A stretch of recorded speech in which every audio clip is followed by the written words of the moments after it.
Hi, hello, how are you all this fine day? I hope that if you're here, you subscribe to this channel if you're not already, and you check out the links that are down below.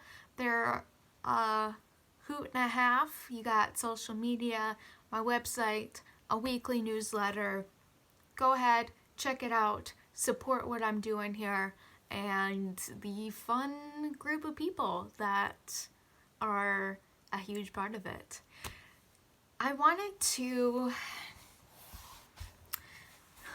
discuss an obstacle that seems really intrinsic within neurodiversity, and that is the problem of not being taken seriously or just simply feeling diminished for how you are and how you function differently. I see it as a huge reason as to why people shy away from ever disclosing that they might be neurodiverse or autistic, because that kind of umbrella, I feel like, scares people. Simply for the fact that it is different, it's diverse. We are getting so vocal about racism and how that is so institutionalized and part of our daily lives, and that's so important. And the same should go for our societal preferences towards neurotypical ways of being, communicating, working, you name it. This world is not made for the neurodiverse mind. And that reality lends itself to not being taken seriously if you do things differently, or walking into a room with assumptions already being made about how you think and what you're good at and what you're not good at. It's putting this whole stereotypical cap on your head without you having a choice about it. As I always say, I speak only from my own experience. So I'm obviously a white person, and I don't want to equate different forms of diversity to each other when they're complex in their own right, selves. But regardless of how you might deviate from the norm, that's going to make people question. It'll make people doubt you. And it is so much easier to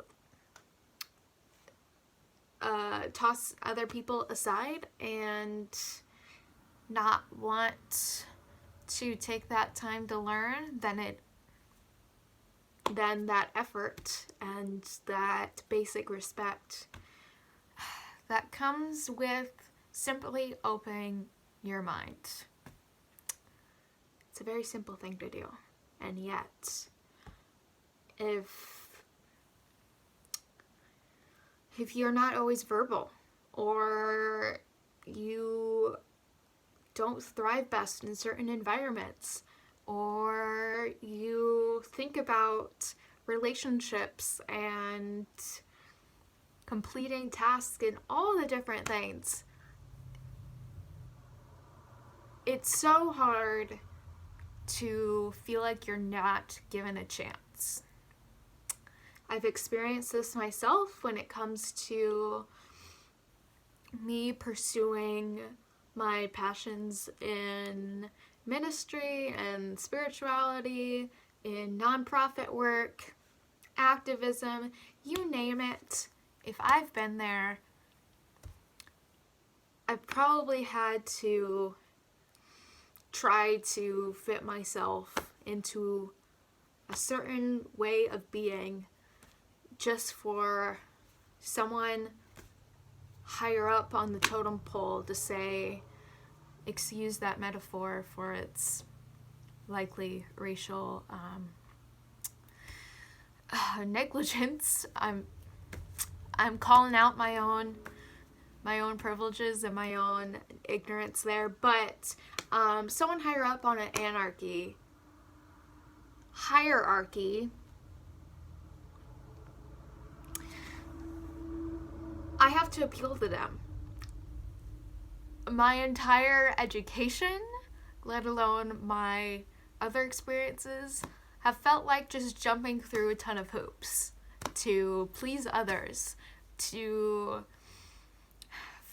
feel like I can be a valued participant in something rather than always feeling like an outsider and always having some sort of reason, some sort of excuse as to why things just can't work as you envision them, or you can't accomplish what you are so impassioned by, because it's not just you. It's not just you in this vacuum doing what you love and what you're called to do. You have to do that in this entire landscape that otherwise just overlooks you completely. So by you, whether you choose to or not, disclose that you are neurodiverse, that takes such bravery. Because, again, speaking for myself, I think I could easily, and have until recently, passed off myself as neurotypical, and things might be different if I chose that. I might not be where I am right now. Opportunities might look really different. But standing in your own authenticity and recognizing that doing so means that you're putting in all this extra work oftentimes just to meet whatever standards are set. And I've equated this feeling to asking a paralyzed person to build their own ramp, but then others getting mad at them for doing so just to access that same door. That's what it feels like a lot of the time, which sounds so backwards, but this is how it is.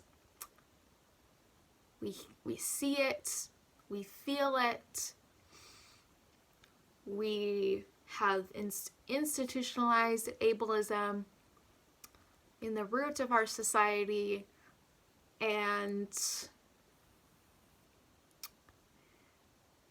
it takes just that extra effort, that extra ounce of courage to just be you and thrive however that looks. I'm privileged in many ways. I fully acknowledge that. It's part of this life I'm in. And to not use those privileges in the ways I can is injustice. Hence why I am here And I want to say that you deserve to be taken seriously in whatever your heart is called to. You deserve a voice, whether that is through sound, or it is written, or it is communicated through any other way. You deserve to have your unique, wonderful gifts, talents, strengths, abilities. You deserve that to be celebrated and to be utilized however it is meant for you. And even if others are still learning, whether they're open to learning or not, I hope you take away that those are truths to you. And I'm so grateful that you took the time to listen. And this is a continuing conversation of how neurodiversity is just not taken seriously. Those who are neurodiverse are treated as less than or incompetent. And if you have any experiences or anything to share, do so in the comments below. Please subscribe if you're not already. Help us grow. And thank you again. So many blessings to you, and I will see you all next time.